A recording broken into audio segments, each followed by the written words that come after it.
The summer that changed everything.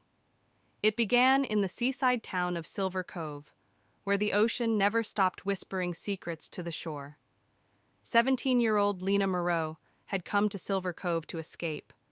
After a difficult year at Crestwood High, she wanted nothing more than quiet sunsets, sketching in her notebook, and staying invisible.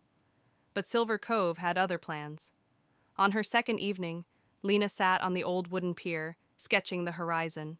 The sky melted in shades of gold and rose, and the wind tugged gently at her hair. "That's actually really good," she jumped.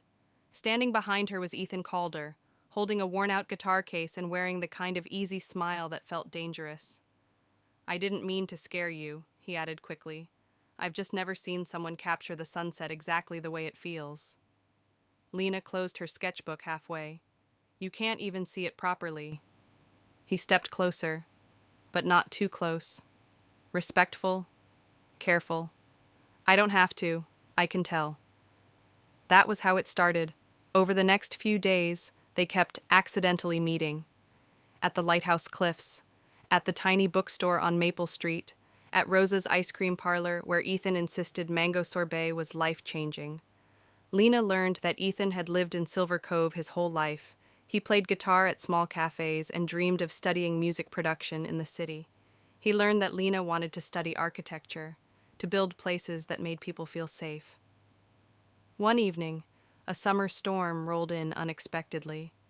The sky darkened and rain poured in silver sheets. They took shelter under the gazebo near the beach. Lightning flashed, thunder echoed.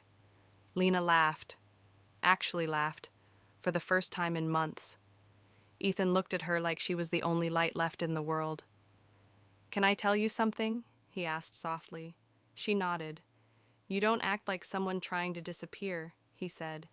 "You act like someone who's just waiting to be seen." The words hit her harder than the thunder. No one had ever said something like that to her before. The rain slowed. The world felt suspended. Ethan hesitated, then gently reached for her hand. Not rushing, giving her space to pull away if she wanted. She didn't. And somehow, holding his hand felt like standing at the edge of something brave. But summer doesn't last forever. On the final week of August, Lina received her acceptance letter. She'd been admitted early to a design academy in Paris. It was everything she had worked for. And it meant leaving Silver Cove, leaving Ethan. They met at the pier again, where it all began. "I don't want to be the reason you don't go," Ethan said, staring at the water. "You're not," Lina replied. "You're the reason I'm brave enough to." He looked up, surprised. "You reminded me I'm not meant to disappear." The air between them felt heavy with everything unspoken. "I don't know what happens next," Ethan admitted. Lina smiled, tears shining in her eyes. "Then let's not decide tonight." She stepped closer. The kiss they shared wasn't rushed or dramatic. It was steady, certain, full of promise. "I'll come back," she whispered. "And I'll be here," he said. A year later, Lina stood once again on the pier at Silver Cove, older, more confident, carrying a portfolio filled with buildings inspired by the curves of waves and lighthouse beams. Behind her, a familiar voice said, "Still capturing sunsets exactly the way they feel?" She turned. Ethan stood there, guitar slung over his shoulder, but now with a recording studio internship under his belt. They had both grown. Both chased their dreams. And somehow, love had waited.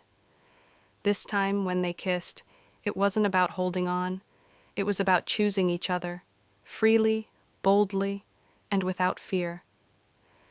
The ocean whispered again, but this time, Lina wasn't trying to escape. She was home,